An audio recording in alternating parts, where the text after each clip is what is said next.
Doctor ইউনূসকে দীর্ঘ সময়ের জন্য ক্ষমতায় চাই। একেকজন একেক সময় বলছেন। মানে আমি এমন স্ট্যাটাসও এমন পোস্টও দেখেছি কেউ তাকে আমৃত্যু ক্ষমতায়, ১০ বছর ক্ষমতায়, ৫ বছর ক্ষমতায়, নানান কিছু বা তিনি যতদিন ক্ষমতায় থাকতে চান সেই রকম আলাপ শুরু হয়ে গিয়েছিল। খুব বেশি পাত্তা দেওয়ার ব্যাপার ছিল না, কিন্তু সম্প্রতি দুজন খুবই গুরুত্বপূর্ণ মানুষ, এর মধ্যে একজন কিছুটা কম, একজন খুবই গুরুত্বপূর্ণ মানুষ এটা নিয়ে কথা বলেছেন। কম গুরুত্বপূর্ণ যাকে আমি মনে করি এই মুহূর্তে জনাব সার্জিস আলম, তিনি কথা বলেছেন ডক্টর ইউনূসের ক্ষমতায় থাকা নিয়ে। এবং আরেকজন জনাব পিনাকি ভট্টাচার্য, অত্যন্ত গুরুত্বপূর্ণ একজন মানুষ, নানান কারণে তিনি গুরুত্বপূর্ণ। তিনি বহু মানুষের সাথে কানেক্টেড, তিনি বহু মানুষকে কানেক্ট করতে পারেন, ইনফ্লুয়েন্স করতে পারেন। নট অনলি দ্যাট, যেটা আমার কাছে আরও বেশি গুরুত্বপূর্ণ, গত বেশ কয়েকদিন থেকে, মানে বেশ কিছুদিন, ১.৫-২ মাস হবে সময়টা, তিনি নিজেই ক্লেইম করছেন এই সরকারের অনেক ক্ষেত্রেই তিনি ইনফ্লুয়েন্স করেন এবং ওনার প্রভাবেই অনেক সিদ্ধান্ত নেওয়া হয়। ইনফ্যাক্ট এভাবেই উনি ক্লেইম করেছেন। এবং দুটো ঘটনা পরপর ঘটছে। জনাব পিনাকি ভট্টাচার্যের একটা ভিডিও আমাদের সামনে আসলো। তার যে আর্গুমেন্ট, তিনি যে প্রপোজাল দিয়েছেন, আমরা এভাবে বলবো, সেটা নিয়ে কিছু আলাপ আলোচনা যে হতে পারে না তা না, হতে পারে। কিন্তু এর পরপরই সারপ্রাইজিংলি সার্জিস আলম একই ইস্যুতে কথা বলেছেন। আমি আগে সার্জিস কি বলেছেন সেটা একটু পড়ি। প্রফেসর ডক্টর মোহাম্মদ ইউনূসের মতো একজন স্টেটসম্যানকে ৫ বছরের জন্য বাংলাদেশের একটি নির্বাচিত সরকারের প্রধানমন্ত্রী হিসেবে পাওয়ার আকাঙ্ক্ষা আমার আজীবন থাকবে। উনি নির্বাচিত সরকারের প্রধানমন্ত্রী, মানে আমরা একটু যদি এইটুকু আলোচনা করে নেই, নির্বাচিত সরকার মানে হচ্ছে তাকে কোনো একটা দলের পার্ট হয়ে প্রধানমন্ত্রী হতে হবে। তিনি আইদার নির্বাচনে পার্টিসিপেট করবেন, মানে মূল নির্বাচনে, না হলে তিনি না করলেও সে কোনো দল যদি জিতলো তারা তাকে চাইলে প্রধানমন্ত্রী করতে পারে, তবে হ্যাঁ, তাকে একটা আসন থেকে জিতে আসতে হবে। সেটা হতে পারে, এটা একটা অপশন হতে পারে। মানে নির্বাচিত সরকারের প্রধানমন্ত্রী তাকে হতে হলে দলে যেতে হবে। এবং বাংলাদেশে টেকনোক্র্যাট প্রধানমন্ত্রী হওয়ার কোনো সুযোগ নেই। টেকনোক্র্যাট মন্ত্রী হওয়া যায়, মানে এমপি না হয়েও মন্ত্রী হওয়া যায়, কিন্তু এমপি না হয়ে প্রধানমন্ত্রী হওয়া যায় না, অন্তত এক্সিস্টিং যে কনস্টিটিউশনাল ফ্রেমওয়ার্ক আছে তাতে। তো জনাব সার্জিস তাকে নির্বাচিত সরকারের প্রধানমন্ত্রী হিসেবে চাইছেন। আমরা একটু মাথায় রাখি তাহলে উনি কিভাবে নির্বাচিত সরকারের প্রধানমন্ত্রী হতে পারেন। এই মুহূর্তে মাঠে ক্ষমতায় যাওয়ার মতো দল আছে বিএনপি। এখন সার্জিসদের একটা নতুন দল আছে, তারা নতুন দল তৈরি করেছেন, এনসিপি। মানে এনসিপি টেকনিক্যালি ধরে নিচ্ছি, ওনার যদি স্বপ্ন থাকে এনসিপি যদি নির্বাচনে জিতে যায়, আমরা ধরে নিলাম এবার বা ইনফ্যাক্ট পরের নির্বাচন পর্যন্ত ডক্টর ইউনূস কতটা সক্ষম থাকবেন এই প্রশ্ন আছে, কিন্তু এই নির্বাচনে যদি জিতে যায় তাহলে কি ডক্টর ইউনূস তাদের প্রধানমন্ত্রী হবেন সেই সরকারের, সেই দলের হয়ে? তিনি কি কারো ছেড়ে দেয় একটা সিটে নির্বাচন করে জিতে এসে প্রধানমন্ত্রী হবেন? মানে যারা সার্জিস কি এইরকম স্বপ্ন দেখছেন, তিনি যদি দেখে থাকেন, খুব দিবা স্বপ্ন যদি না হয়, এর মধ্যে যদি লিস্ট কিছুটা যুক্তি থেকে থাকে, ইটস অ্যান অ্যালার্মিং সাইন। কারণ আমরা ডক্টর ইউনূস যখন ফিনান্সিয়াল টাইমসকে কথা বলেছেন ছাত্রদের দল নিয়ে, তিনি খুব স্পষ্ট বায়াস দেখিয়েছেন। একটা দলকে শুভকামনা জানানো আর বায়াস একই জিনিস না। ওই দিনের পর থেকে আমরা এই প্রশ্ন করছি, এবং এই প্রশ্ন করার যৌক্তিক কারণ আছে যে সরকার এবং বিশেষ করে প্রধান উপদেষ্টা, তখনও দলটা গঠিত হয়নি, উনি বলছিলেন ছাত্ররা যা অর্জন করেছে সেটা তাদেরকেই রক্ষা করতে হবে দল গঠন প্রসঙ্গে, না হলে অন্যরা এসে আগের মতো করে সব শুরু করে দেবে। মানে উনি একদম স্পষ্টত এক্সিস্টিং রাজনৈতিক দলগুলোকে কঠোরভাবে সমালোচনা করেছেন, যেভাবে এনসিপির যারা নেতা আছেন তারা আগে যেভাবে করতেন দল গঠনের আগে বা এখন, বা অন্য কেউ করছেন, ঠিক একই ঢঙে একই টোনে উনি করেছেন। যাই হোক, কিন্তু আমরা জনাব সার্জিসের এই বক্তব্যটা মাঠে আসাকে কিছুটা হলে রিলেট করতে চাই জনাব পিনাকি ভট্টাচার্যের ভিডিওর সাথে। তিনি দুদিন আগে একটা ভিডিওতে ওনার প্রস্তাবনাটা ইজ ডিফারেন্ট, এবং এই ধরনের আলাপ আমাদের সমাজে আছে খানিকটা। ইনফ্যাক্ট এই ধরনের একটা চেষ্টা হয়েছিল বলেও আমরা জানি যখন প্রথম সরকার গঠিত হয়। জনাব পিনাকি আসলে মূলত একটা জাতীয় সরকার তৈরি করার কথা বলছেন, এবং খুব ইন্টারেস্টিংলি, মানে এইগুলো কতগুলো খুব কোইন্সিডেন্স হিসাবে উড়িয়ে দেওয়া মনে হয় না ঠিক হবে।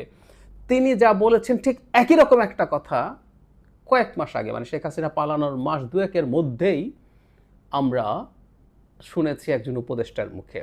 আমরা আগে সেটা একটু স্মরণ করে আসি। তখন জনাব আসিফ নজরুল বলেছিলেন যে নির্বাচন ওনার কাছে মনে হয়েছে বছর দেড়েকের মধ্যে হবে।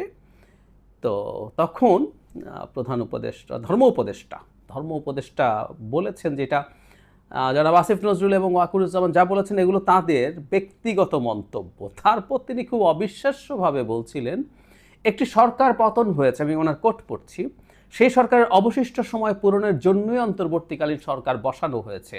তার চেয়ে বড় কথা রাষ্ট্র সংস্কার প্রসঙ্গ সংস্কার না করে নির্বাচন দিলে রাষ্ট্র নড়বড়েই থেকে যাবে, তাই সরকার সংস্কারে গভীরভাবে কাজ করছে। মানে শেখ হাসিনা যতদিন থাকার কথা 29 সাল পর্যন্ত উনি তাই মনে করেন, আর সেই টেনিওরটা থাকবেন। যেন পিনাকি ভট্টাচার্য ঠিক একই ধরনের একটা কথা বলেছেন যে শেখ হাসিনার ওই টেনিওরটা থাকতে হবে, তবে তিনি নিশ্চিত এই সরকারটা ঠিক এই চেহারায় থাকবে সেটা তিনি বলেননি।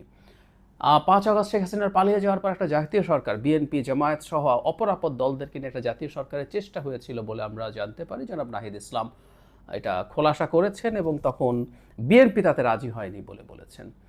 এখন জনাব পিনাকি ভট্টাচার্য এই আলাপটা আবার এনেছেন, সেটা হচ্ছে তিনি প্রধান উপদেষ্টার সাথে তার ডেপুটি হিসাবে উপপ্রধান উপদেষ্টা হিসাবে জনাব তারেক রহমানকে ইনক্লুড করতে চেয়েছেন। বিএনপির যেহেতু বড় দল তাদের লোকজন বেশি, জামায়াত, আদার ইসলামিক পার্টিজ এবং বাম সহ যারা যারা স্টেক হোল্ডার্স আছে এবং উপদেষ্টাদের মধ্যে যারা সবচেয়ে ভালো পারফর্মিং তাদেরকে রেখে একটা সরকার করা যেটা এই টেনিওরটা পার হবে।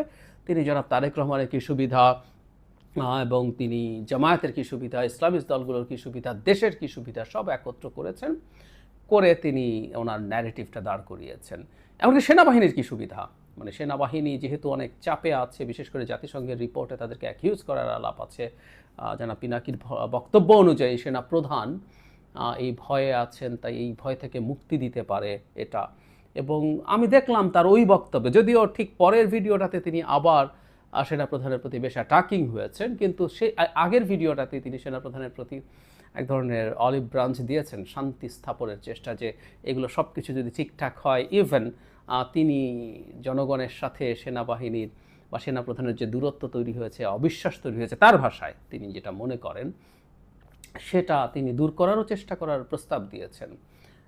মানে অনেক আলোচনা আছে, আমি আসলে আলোচনাগুলো করব আমি গ্রসলি, আমি এটা হয়তো রিপিট করাও ঠিক হয়নি। আপনারা যারা আমার ভিডিও শুনছেন নিশ্চিতভাবে প্রায় সবাই মিস্টার পিনাকি ভট্টাচার্যের এই ভিডিওটা শুনেছেন। কিন্তু দেখি আমরা যে ন্যারেটিভটা এবার ফর্মালি মাঠে আনা হলো, ডক্টর ইউনূস ডিসেম্বর বা আগামী জুনের মধ্যে নির্বাচন না দেয়া উচিত। এটা আমি বিশেষ করে জনাব পিনাকি ভট্টাচার্য তার মতো এত খুবই গুরুত্বপূর্ণ একজন মানুষের এই আলাপটা আনাকে ছোট করে দেখছেন। এবং শুরুতে যে কথাটা বলেছিলাম এই প্রশ্নটাও আমি একটু করে রাখতে চাই। যখন এই আলাপটা হয়, যখন আমি জানি না আমার এই ভিডিও জনাব পিনাকি দেখবেন কিনা, উনি হয়তো ক্ল্যারিফাইও করতে পারেন, কিন্তু উনি যদি যাই বলুন না কেন, আমি ওনার এখনকার বক্তব্য যতগুলোই শুনবো, আমার কাছে কিন্তু অনেক ক্ষেত্রেই সরকারের, মানে পুরো সরকার যদি না হয়, সরকারের অন্তত একটা অংশের চিন্তার বহিঃপ্রকাশ তার বক্তব্যে থাকে বলে আমি ধরে নেব। আবারও বলছি, এর জন্য কিন্তু আমি আমাকে ব্লেম করি না, এটা আমার কোনো রকম কোনো ইন্টারপ্রিটেশনেরও দরকার নেই। তিনি সরাসরি ক্লেম করেছেন বিভিন্ন সময় উপদেষ্টা নেওয়া হচ্ছে, কাকে নেওয়া হচ্ছে না, কি হবে না হবে, কেউকে নেওয়া হলে তিনি সেটা ক্ষেত্রে বলছেন। নট অনলি দ্যাট, জনাব আসিফ মাহমুদ যে বক্তব্য দিয়েছেন সেনাপ্রধান এবং আমাদের প্রধান উপদেষ্টাকে কেন্দ্র করে, তার দুদিন আগে আমি আমার আগের একটা ভিডিওতে বলেছি, জনাব পিনাকি সেটাকে নিয়ে সেনাপ্রধানকে তিনি কিছু একটা দিতে যাচ্ছেন, বলতে যাচ্ছেন, তাকে চাপে ফেলতে যাচ্ছেন, তার ইঙ্গিত ছিল, এবং জনাব আসিফের ভিডিওকে যুক্ত করে তিনি বলছেন। সো আইদার তিনি জেনেছেন, উনি আগে জেনেছেন যেহেতু উনি নিজে এটাকে প্রেজেন্ট করেছেন, অথবা তার ইনস্ট্রাকশনেই কাজটা হয়েছে।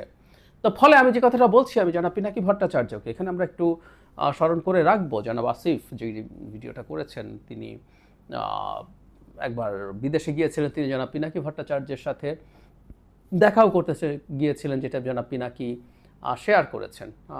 হতেই পারে, মানে আমাদের এই যে ওভারঅল শেখ হাসিনা বিরোধী যে মুভমেন্ট, সেখানে তিনি জনাব পিনাকির কথা বলছি, অত্যন্ত অত্যন্ত গুরুত্বপূর্ণ ভূমিকা পালন করেছেন দীর্ঘদিন ধরে, আনডাউটেডলি। কিন্তু যে কথাটা বলছিলাম, সো তাদের সাথে সেই যোগাযোগের জায়গাটা আছে, হয়তো অন্য কারোর সাথেও আছে, কিন্তু এটাও তিনি নিজে সরাসরি ক্লেম করছেন। ফলে এই যে আলাপটা মাঠে ছাড়া হলো, এটাই হলো আসলে মূল প্রশ্ন। এটা কি সরকার ছাড়তে চেয়েছে, বা সরকারের একটা অংশ কি চায় এই আলাপটা মাঠে আসুক? ইভেন ডক্টর ইউনূস, তার অবস্থানটা কি? তিনি নির্বাচনের কথা মুখে বলছেন। আসলে রাজনীতি খুব টাফ জায়গা, কোনো সন্দেহ নেই। কিন্তু ফলে এই কারণেই বলছি, সেই কারণেই যিনি মুখে যা বলছেন সেটাই মূল বিষয় হয়ে যাবে, নট নেসেসারিলি। তো এই আলাপটা সামনে আসলো। প্রধান যুক্তি হিসাবে যেটা দেখানো হচ্ছে, ডক্টর ইউনূস অসাধারণ সফল হয়েছেন, অসাধারণ সফলভাবে দেশ চালাচ্ছেন, সব কিছু খুব সুন্দর। আমি মনে করি না, আসলে একেবারেই মনে করি না। আমি বহুবার একটা কথা বলেছি, সেটা হলো ডক্টর ইউনূস আমাকে আজকে এই ইভেন অ্যাপারেন্ট প্রচুর ব্যর্থতার মধ্যেও আমাকে আজকে যদি জিজ্ঞেস করা যায়, এই মার্চ মাসের শেষে এসে দেশের এই অবস্থা দেখে আবার যদি আমরা 5 তারিখ থেকে এই জার্নি শুরু করি এবং যদি বলি মার্চে এই অবস্থা হবে, তারপরও আমি ডক্টর ইউনূসকে চাইবো কিনা, আমি বহুবার বলেছি আমি ডক্টর ইউনূসকে চাইবো। কারণ একটা জায়গায় তিনি আমাদের, মানে এটা ভয়ঙ্কর প্রয়োজনীয় ব্যাপার ছিল, সেটা হচ্ছে তিনি আমাদের তীব্র বিদেশি এবং স্পেসিফিকলি যদি বলি ভারতের কোয়ারশন থেকে, ভারতের তীব্র ক্ষতিকর আচরণ থেকে উনি আমাদের অনেকটা বাঁচিয়ে দিয়েছেন। সো আমাদের এই আপরাইজিংয়ের ফলে গঠিত সরকার সাস্টেইনই করতে পারতো কিনা সন্দেহ করার মতো যথেষ্ট কারণ আছে, যদি প্রফেসর ইউনূস আমাদের মাথার উপরে না থাকতেন ছাতার মতো হয়ে। কিন্তু এখানে একটা কিন্তু আছে। আমি খুব সিরিয়াসলি মনে করি তার সরকার, তার ক্যাবিনেট যতটুকু পারফর্ম করার কথা ছিল, মানে লিস্ট আমাকে ওটুকু বোঝাতে হবে না, ফর গডস সেক। শেখ হাসিনা বাংলাদেশকে কী করে গেছে, তার জন্য শত শত কলাম লিখেছি, শত শত ভিডিওতে কথা বলেছি, টকশো করেছি। সো আমি জানি ওগুলো। ওটা জানার মধ্যেও ওই প্রেক্ষাপটেও আরও অনেক ভালো পারফর্ম করতে পারতো যদি টিমটা ভালো হতো এবং সেটার নেতৃত্ব যদি তার দিক থেকে ভালো হতো। ইভেন মিস্টার পিনাকি ভট্টাচার্য খুব দীর্ঘদিন এবং খুব অল্প সময়ের মধ্যে he started criticising the government. আমাদের মনে আছে 7 দিন 10 দিন 2-3 সপ্তাহের মধ্যেই তিনি যথেষ্ট সমালোচনা উপদেষ্টাদেরকে নানান ক্ষেত্রে করেছেন। তো সরকার ভালো পারফর্ম করছিল না, এখন বরং পারফরমেন্স ডেটারিয়েট করেছে বলে আমি ব্যক্তিগতভাবে মনে করি। কিছু অর্জন আছে, প্রত্যেকটা সরকারি যেমন থাকে এই সরকারের বেশ কিছু অর্জনও আছে, এটাও ভুল কথা না, আমরা ওই পুঙ্খানুপুঙ্খ আলোচনাতে যাচ্ছি না। কিন্তু ডক্টর ইউনূসকে এইভাবে সামনে প্রেজেন্ট করা হচ্ছে যে তিনি অত্যন্ত এফিশিয়েন্ট একজন সরকার প্রধান, যার মতো কাউকে আমরা আর কখনোই পাবো না হয়তো, এবং বিএনপি ব্যর্থ হবে। মানে আমাদের এই জায়গাটা একটু মাথায় রাখতে হবে, বিএনপির মতো একটা দলকে বলে দেওয়া হচ্ছে যে তুমি পারবে না এবং তুমি পারবে না বলে এটা করতে হবে। মানে আমরা কখনো এরকম একটা আলোচনা, এই প্রসঙ্গে একটু যোগ করে রাখি, বিএনপিকে সংস্কারের জন্য চাপ দেওয়া হচ্ছে এটা বলে যে সংস্কার এখন করতে হবে কারণ তুমি কিন্তু সংস্কার করবা না। মানে এরকম একটা আইডিয়া মাথায় রেখে কারোর সাথে নেগোসিয়েশন সম্ভব কিনা আমি জানি না। যারা বিএনপিকে সাথে রেখে বিএনপিকে কনভিন্স করিয়ে তারা সংস্কার করতে চায়, শুরুতেই বলছে তুমি কিন্তু সংস্কার করবা না। তো তাই যদি হয়ে থাকে, বিএনপি সংস্কারের যেসব, বিশেষ করে লিগাল যেসব চেঞ্জ হবে, কনস্টিটিউশনাল চেঞ্জ তো এখন হতেই পারে না, লিগালগুলো সব এসে সম্পূর্ণ বাতিল করে দেওয়া তো মুহূর্তের ব্যাপার। একটা আইন পরিবর্তন করে ফেলা, সংসদে সংখ্যাগরিষ্ঠতা থাকলে কী সমস্যা। ঠিক একইভাবে এখানেও তুমি পারবা না বিএনপি, সুতরাং তুমি এটা মেনে নাও। আমরা একটা কথা মনে রাখা দরকার, এটা সঠিক, সেটা হচ্ছে সামনের সরকারটার নানা রকম চাপ থাকবে, এটা সত্য।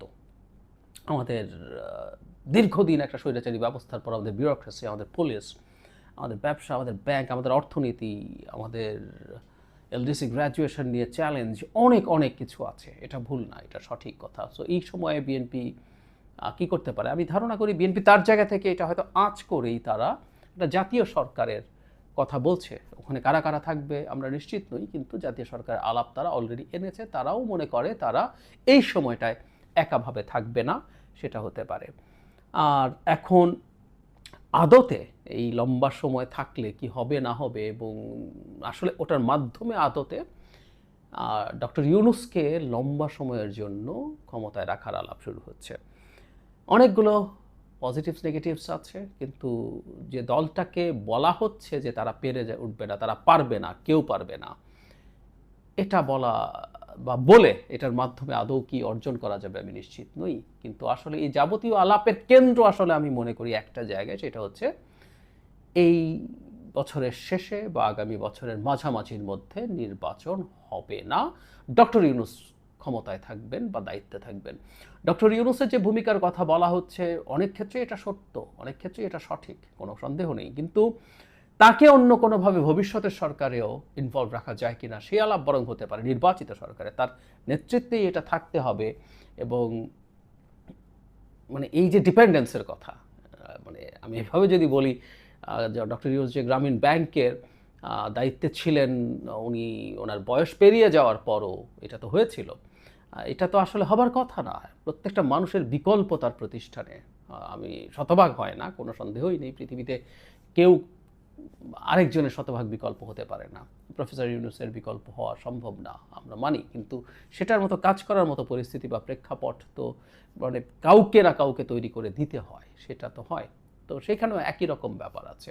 আমরা মনে করি যে এখন থেকে ৩ বছর, ৪ বছর, ৫ বছর আরও তিনি থাকলেন, তারপর তো কোনো একদিন আমাদেরকে ওনাকে ছাড়াই চলতে হবে।